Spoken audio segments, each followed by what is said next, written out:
Professeur Israël Nizan est donc avec nous. Professeur, bonjour. Bonjour. Je rappelle que vous êtes professeur de gynécologie au CHU de Strasbourg, que vous êtes président du Collège national des gynécologues et obstétriciens français. C'est une info RMC que nous donnait Gabriel Attal la semaine dernière. Il est secrétaire national de l'éducation nationale et jeunesse.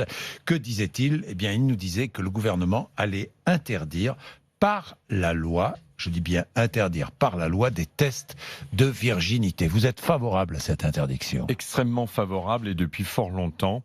Il était recommandé par l'ordre des médecins de ne pas le faire, mais pour la protection du secret professionnel.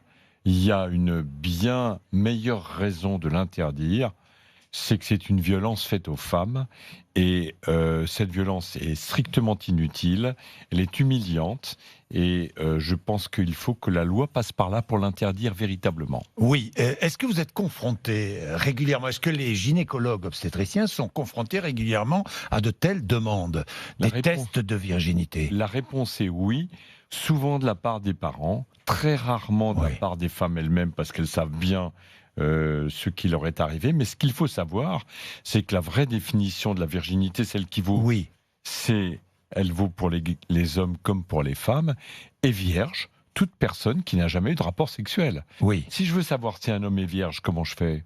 Je lui demande. Si je veux savoir si une femme est vierge, comment je fais ? Je lui demande. Comment ? La parole des femmes ne vaudrait pas celle des hommes ? Je comprends. Cette situation est inacceptable.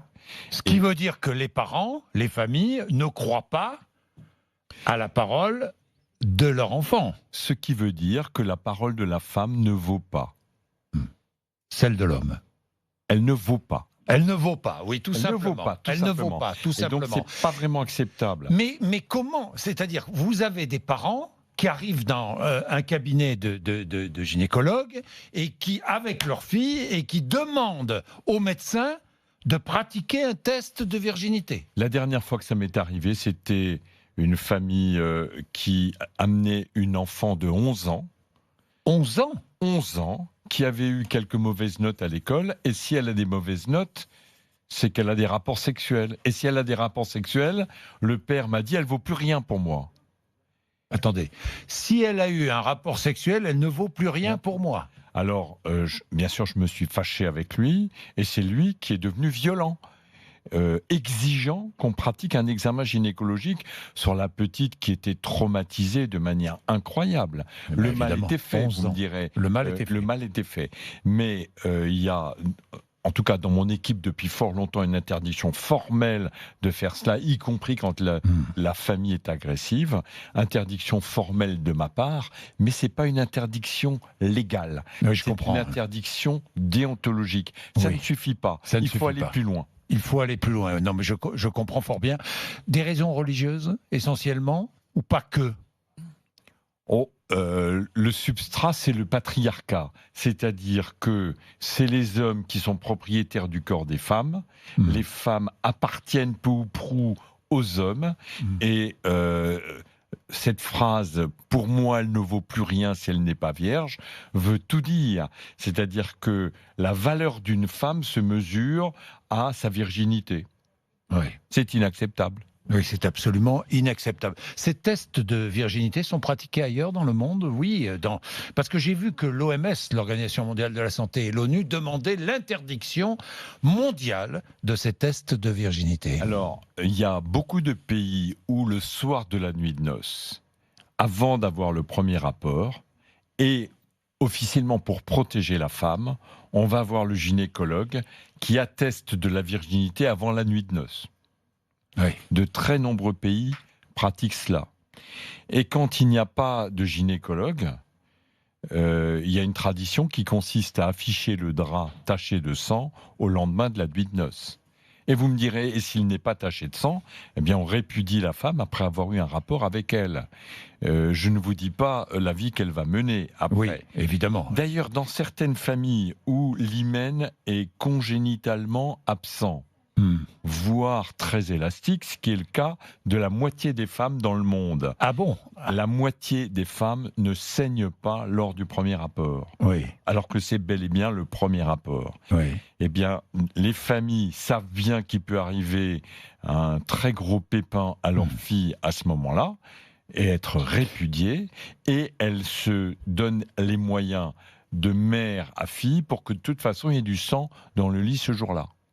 Et la reconstruction de l'hymen. Alors, Là aussi, c'est une pratique qui s'est développée.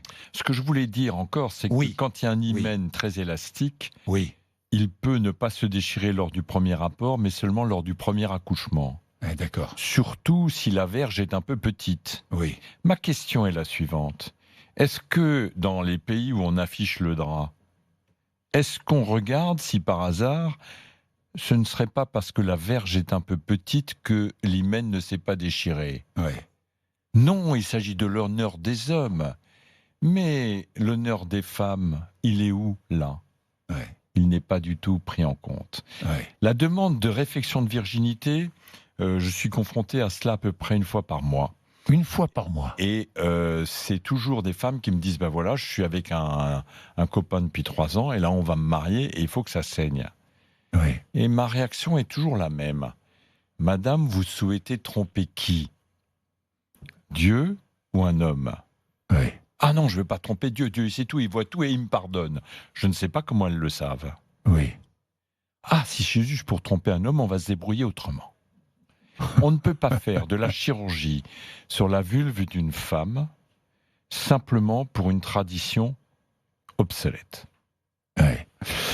Et je voudrais oui. encore faire une remarque, Oui, c'est que professeur. les grands textes religieux Oui. souhaitent la pureté de l'homme et de la femme.